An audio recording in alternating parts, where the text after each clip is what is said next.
The Legacy Project started 3 years ago in an attempt to help the students understand and appreciate what it means to be a part of something bigger than themselves. The driving question for this entire project has been, how do we honor the past and move forward to the future?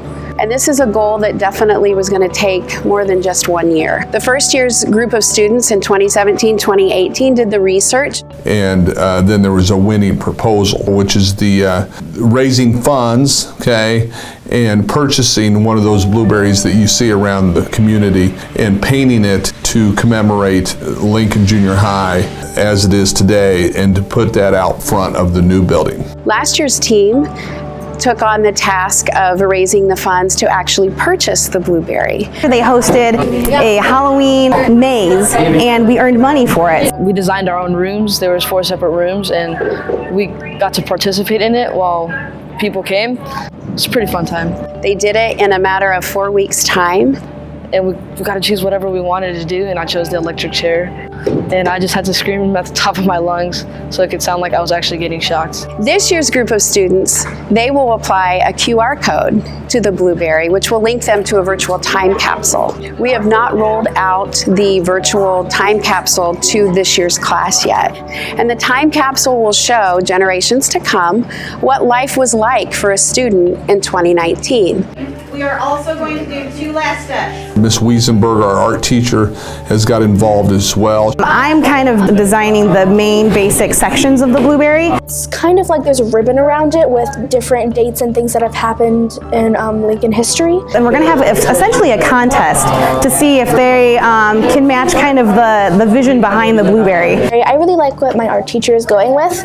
I think that we could do something really creative with the ribbon design and how it flows across the blueberry. Right now I have 2 students that I'm really talking to mostly, so we're not really sure how many students will actually be participating quite yet. I'm in 8th grade and I would feel really cool if my artwork was chosen. Well, my mom would probably be very proud of me. We're going to submit it to the Heartland Artist Gallery and then hopefully get painting sometime after Christmas. Well, to me, that's the power of PBL and project-based learning. And it was kid-generated. It was kids that decided this would be a great way to remember the building. We wanted to get as many students to have a part in making history and connecting to their community. It was kids that decided how they were going to raise funds. Yeah, it's just crazy to think that I had a part in it, of the school and the overall history of Plymouth.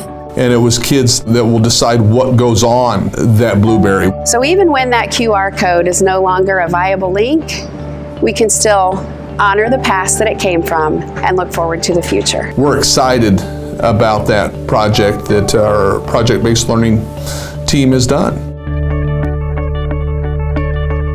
We started out the project at the beginning of the school year. All the teachers and myself, we took a tour of the new, but we also talked about the importance that it's going to have to commemorate the old, and what an important part of the community it has been over the years. I've always felt that the community, it is their school, okay? It's not our school, it is the community school. So I want to open up the building and give people an opportunity to come and see what it looks like in 2019 as compared to maybe when they went there in the 80s or in the 90s or even before then. A lot of people in the community that remember going to high school here, and then obviously a huge generation of people who went to middle school here. We have a committee now of some teachers that worked here at Lincoln for a long time, retired teachers on the committee as well, and we just have some people that were interested in being part of a committee that commemorates a building that they worked in and really enjoyed being in. Lincoln is a really neat and special place. Yeah, Larry McFerrin had all these boards. We want to commemorate it. On November the 20th from 9 to 11, it will be Community Day. When they come into the building, we'll have them fill out a card, and we're going to have door prizes, and they will get planks from the original Centennial Gym floor. So it's part of the original floor that we will be giving away for door prizes. Mr. Galt wanted it to be, he wanted them cleaned up. Here, you do this. And we scrubbed them up. There's some things in here that we have to really dig in and clean out. Some of them are really gunky. We're just using brushes. It's barren. came up with the plan. I'm in charge of the National Junior Honor Society here at schools. Those kids came today. If there's other boys, we have to do that. And now, like, this one is clean. Well, it's such an honor for me, and I'm sure that for everyone else in here to be cleaning these boards that were from 1936. We're going to send them over to the high school, and Mr. Schieber's class is going to engrave them. Lincoln High School at one end, and use 1937 as our starting date, because that's when the gym was dedicated.